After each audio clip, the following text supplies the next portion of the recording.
Welcome back to another edition of Today's Wave. I'm your host, Tolly Wilgus, and we're talking about the waves of life. You can either have them crash against your shores or you can receive calm. And so today I have a new guest with me, my best friend in the whole wide world, John B. Smith. John is an aspiring author. He is the founder of Mastering Modern Life, and he's a communicator and teacher. John, welcome to the show. It is good to be here on Today's Wave. This is awesome. I love it.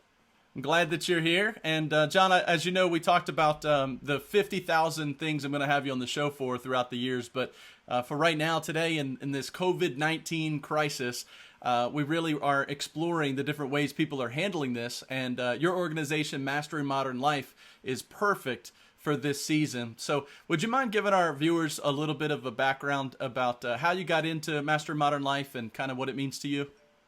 Yeah, so the way, Mastering Modern Life has been around for about 2.5 years now. And the reason the way that we got started was basically I had struggled with a 9-year addiction to alcohol.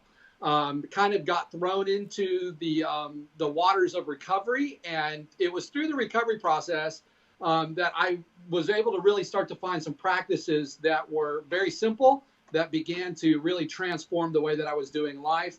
And as my life was beginning to change, as things were beginning to get better and better, I was out for a walk actually in my neighborhood, and I was looking back, and it had been 120 days since I'd had my last drink. And at that moment, I was just thinking about how radically different my life was 120 days later. I was down 25 pounds. I was back in some of the best shape of my life. I was mentally clear. I was emotionally strong. And I couldn't believe that a life could so dramatically transform so fast. And I started thinking about, what were the tools that I had in my toolbox that I didn't have before that had gotten me there. And at that moment, I kind of began this process that, everybody wants to change something about themselves. Everybody wants to transform, but you really can. And I decided at that point that Mastering Modern Life was going to be all about providing simple practices for people to really learn how to breathe deep, enjoy now, and start that process of life transformation. So mine was born out of a really broken place in terms of my alcoholism. But, coming through that is just giving me something that I want to share with the world. That's awesome. With a name like Mastering Modern Life, I just have a very simple question. What is it about our modern life that needs mastering? Well, I don't know about what your experience is with your friends. Actually, I guess I do know what your experience is, since we've been hanging out together for such a long time. But, people's lives, period, it's just crazy. It's go, go, go from the moment that the alarm clock gets up in the morning. The schedules are tight, and whether it's your career that you're pursuing, whether it is your kids' sports or their clubs or band, life is just nuts in today's modern world. And so what we really want to do is just help people just to kind of step back and to reevaluate and to look at the treadmill that they're on, so to speak, and ask themselves, is this really where I need to be? Is this really what I need to be doing? Is being on this treadmill really getting me anywhere? Is it helping me to really be able to achieve the dreams? Those things that we all, when we were kids, said we wanted to be when we grew up. At some point, we turned it into what do we want to do when we grow up? And that's a totally, I don't think that gets us where we want to go. And so it's like, let's step back, let's reevaluate, let's see what really does belong in our lives so our lives can have meaning and purpose. That's awesome. With regard to the situation that we're in right now as we're filming this, we're in the middle of the COVID-19 pandemic, and the whole world, it seems like, was on a fast track, and we have our government officials talking about how great the economy was and everybody's working and highest employment rates. And so really it really feeds into what you're describing as the modern life. And then all of a sudden the brakes hit, and like something we've never seen before, and our whole globe was essentially shut down. And what are some of the reactions that you've seen through family, friends, neighbors, people that you work with that say, you know what, this is exactly my point, that we were going so quick. How are people handling it in the world as far as you're seeing? Yeah, the hamster wheel just stopped. It just stopped. It wouldn't run anymore. And when it comes to such a sudden stop, you're still in the middle of all that momentum, right? Like, I mean, your world is stopped, but you're still physically, emotionally involved in all that momentum. And what comes next? Well, I've seen a lot of people, and I've talked to a lot of people already. Depression, anxiety, stress. We all want to have control of things, and suddenly we have no control. We don't even have control over our own schedules. We have no control over where we're allowed to go eat or what we're allowed to do. And so naturally, all of these negative emotions, if we're not careful, can come in and fill that void. And so that's the Mastering Modern Life message. The message becomes, what are some things that we can practically be doing in order to be able to help us handle all of that emotional stress in a really, really healthy way. But I've seen people all over the map in this thing, and I've seen some people handle it in some pretty healthy ways too.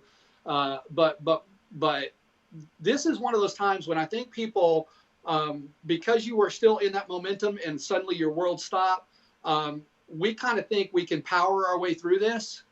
And the reality is we can't. There's nothing to power through. Yeah. We have to decide in this situation what we have control over, what we don't have control over, and then begin to work a game plan according to that. That's good. And speaking of that game plan, I imagine in this moment, like a lot of moments, there are going to be pivots that have to be made. How would you describe what's kind of some principles or some ideas that we should think about when we're talking about using this moment to help our lives going forward versus continue to pile on and have our lives be overwhelmed? So we have this chance here where we've been forced to pause. How do we pivot in this moment so that when we leave, we're a better version of ourselves than when we came into it? The foundational practice that we try to teach people at Mastering Modern Life is to breathe deep. You've been forced to stop.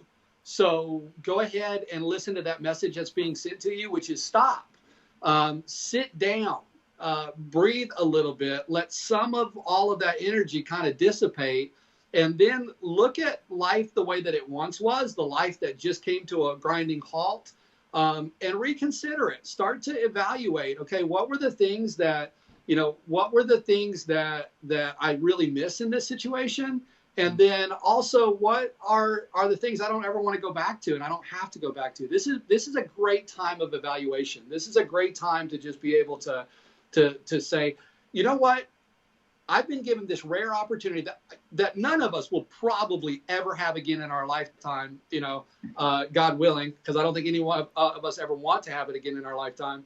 But we'll probably never have another chance like this in our lifetime to stop, to breathe deep, to think about where our life is headed and where it's been, and to start to reformulate who we want to be first and foremost, and then what we want to do going forward in order to never have to return back to some of the insanity that we're living. And I think we're honest with one another and with each other, we'll discover that we've been living in a whole lot of insanity out there. So step one, stop. Like, you've been forced to stop, actually do it.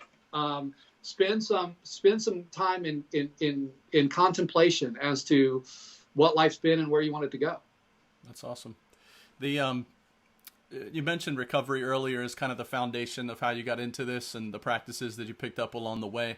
When we think about that, there's not a person that's watching this today that's not touched in some way by recovery and addiction. And in a moment, I think I'm going to lead us there I think all of us are touched in some addiction to something, but we'll get to that in a minute. But for now, allow the conversation to be outward a little bit. What is it like, or what should we be aware of when that train's moving so fast and then it stops, but a person internally is battling this thing called addiction? Internally, maybe it's a drug or alcohol, sexual addiction, whatever it might be. That person, when the world stops, what are some things that we need to understand as their friends and loved ones that they're wrestling with when the whole world just hit the brakes? Yeah. Number one, talk to them. You know, if you've got people right now that are in your life that are battling addiction in some ways, reach out to them. Do your best to do it in the most personal way that you can right now, which is probably face to face. I mean, it's probably not face to face, but it's probably in some type of video format. Be able to look them in the eyeball, you know, be able to look at them and say, hey, I love you. I care for you. I'm thinking about you during this time. You know, when you're living in addiction, you're living in the ultimate isolation.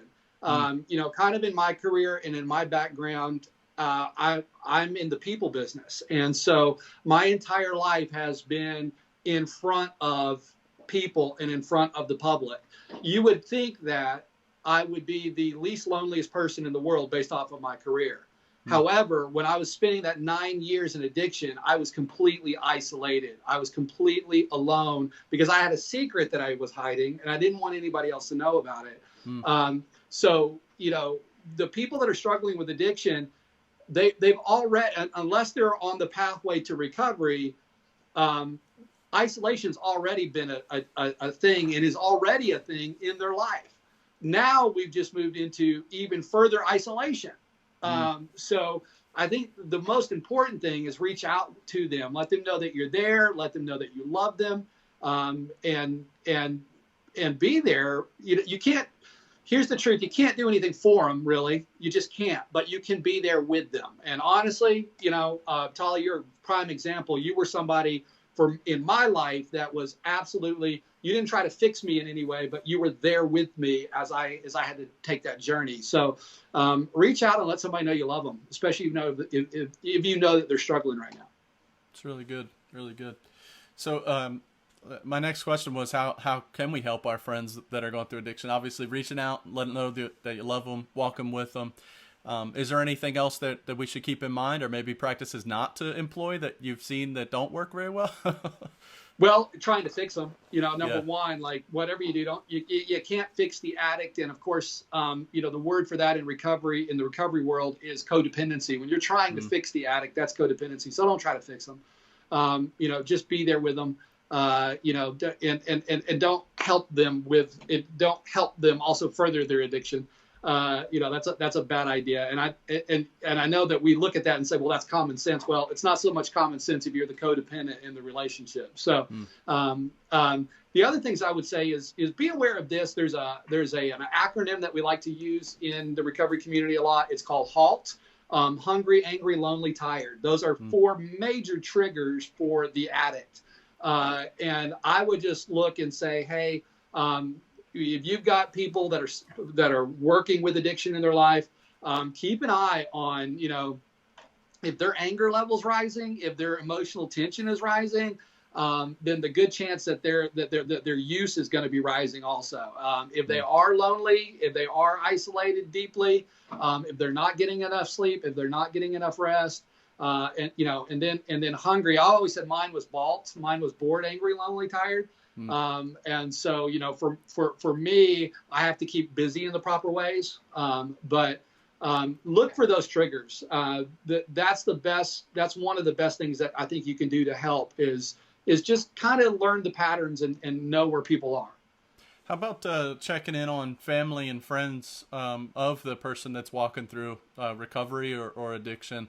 Are there things that we can do to reach out and just say, hey, I'm with you. I know it's a hard season, and we'll be together when this is all over. But how about for family members of those walking through addiction? You know, absolutely, they need it too. And I think that they need, honestly, you know, addiction is one of those things that affects everybody. It's not just the addict, but the family is also deeply afflicted with this disease, and it affects everybody. The family goes through their own forms of isolation. They go through their own form of loneliness because oftentimes the family is codependent and they're trying to keep the addict secret.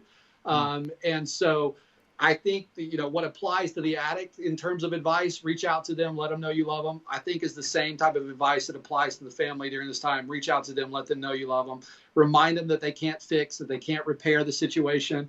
Because they love this addict in their family. They want to see this addict, you know, become everything they're supposed to become. but they can't do it for them. And so, heavy on those reminders. And I think for both groups, both for the addict and people in recovery, as well as for the family, be encouraging. Ask them, not in a judgmental type of way, but just say, hey, listen, when was the last time you made your meeting? And what I mean by that is your Al-Anon meeting. If you're a family member of an addict, when was the last time you went to your Celebrate Recovery, or you went to your Alcoholics Anonymous, Narcotics Anonymous, all the various meetings that are available to the addict population? Ask them, hey, when are you going? And I know a lot of people might be saying, well, how can they go to a meeting right now? Well, the beauty of all this, almost every single one of these organizations has got multiple meetings happening on Zoom, and things like Google Hangouts. So meetings are available. Don't let an addict tell you right now that they can't go to a meeting, because it's just not the case. In fact, there's probably more opportunity right now to be in a meeting than they've ever had before. So with less excuse. That's awesome. I alluded to this earlier, but I've learned in your recovery and in your journey, I've learned that there's a little addict in all of us. And that sometimes we can view certain types of addictions and we can say, oh, that's there's your scarlet letter over there. But the reality is that there's a lot of addiction in all of us. And what I noticed was when the train stopped, when the world stopped moving, there was this week or so of people just fidgety. Like, what do I do now that my momentum is stopped? Can you speak to the idea, maybe? It might not be drugs or alcohol. It might not be something that's so obvious. But what are some telltale signs that you would say that if I see this in a person, I start to wonder if addiction's not at play in their life? And maybe our viewers can look and just go, wow, I'm being detoxed right now. I didn't want to be detoxed for 30 days, but maybe I'm going through some detox myself. Our society as a whole is, that's for sure. I think that you hit the nail on the head in the terms of everybody's an addict. If you want to go talk, have a conversation with the closest addict to you, go talk to the mirror, and you will know who that is. I don't just say that because I am one. Here's the difference between my addiction and most people's addiction. I have the privilege of knowing what mine is. I have the privilege of knowing, what mine can and will do to me. Unfortunately, a large majority of the population is walking around and they don't know what their addiction is, and they don't know what it's doing to them. Wow. So we all are addicts, and what I mean by that is the sense that, first of all, we've all experienced pain. Every single one of us on planet Earth has gone through pain. We learned that early on as a childhood. And what are addictions? Our addictions are the things that we used to cope with the pain. When the pain was applied, we would look and say, what's the quickest route to stopping this pain? For me, I went through a couple of what felt very serious, romantic breakups, both in high school and in college. That's where I learned to reach for a bottle. That's how I learned to kill the pain. We're all doing it. Some people do it, overeating, stress eating, is becoming more and more recognized all the time. But we've all, Netflix binging, dare I say, is a thing, especially right now during the coronavirus. There is, we all reach for something to just to numb the emotional experience. And so I think I would look and say, number one, if you want to begin to really, know what's going on, then again, you got to go back to just kind of the sitting and the being. You just said it yourself. A lot of people are really fidgety right now. The fact that you're fidgety, okay, the fact that you can't sit still, the fact that you have to be doing something is a good sign, is a really good sign that you are addicted to something. And the reason why I say that is because your ego never wants you to sit still long enough in order to be able to find out what's really going on. Your true creative self does, in fact, it wants you to sit still because it wants to say, here's what's happening. And in fact, I was reading an interesting book on addiction most recently by an author by the name of Henry Mays. And he was saying that what he has discovered is that addicts cannot meditate. If you want to know if you're an addict or not, sit down and attempt meditation. Sit down and attempt focusing on your breath, because an addict can't do it, because it's in that space, right, that you will discover what's happening, what pain you're dealing with, and then the way that you're trying to deal with it. If maybe that's the real key. Like, just sit down. If you can be still, the more stillness you can achieve in your life, probably the greater proof. And I'm not talking about sleeping, or passing out from a drug. I'm talking about if you can achieve some stillness, then there's a good sign you're healthy. If you can't achieve stillness, something's going on. You need to pay attention to that. Wow, that's so good. Now, John, you stepped on some toes there because you talked about binging. Now, obviously, binging today's wave on YouTube is acceptable behavior. Is that right? No, absolutely. If you want to watch every episode at one time, I would strongly encourage you that you do that.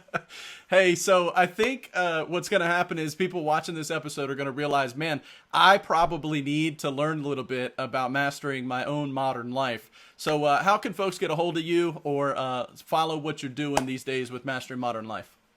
I'll tell you, one of the most active ways to do that is on Facebook. So feel free to get on there, search Mastering Modern Life on Facebook, follow us, like us, share the page, let other people know about it. We put out a series of videos on a regular basis called Simple Practices. And what we will do is just kind of, just give you a simple practice that will help to, especially help you to navigate these times. We put together some good stuff there already, and are going to be putting together more in days to come. So the most active way to follow us is on Facebook. Also, feel free to go check us out at masteringmodernlife.com, and we would love to hear from you. And hey, listen, thank you for the opportunity to give us this chance to come by and share with your viewers what we're doing. And the biggest thing, if I could get the whole world to do one thing, it would just be to breathe on purpose. And so thanks for letting us bring that message to your group. Awesome. Well, listen out there, I want you to go check out Mastering Modern Life and see what John and all of his friends are up to over there. And listen, the waves are going to come. The waves are going to come. They're definitely going to come and sometimes crash against your shore. But it's the same things that allow us to sit there and have calm. We go to the beach to see those exact same waves. But it's all about perspective. So Mastering Modern Life is one of those places that you're going to be able to get some perspective. And at the end of the day, when that wave comes, you're going to be able to ride that wave all the way in. Until next time.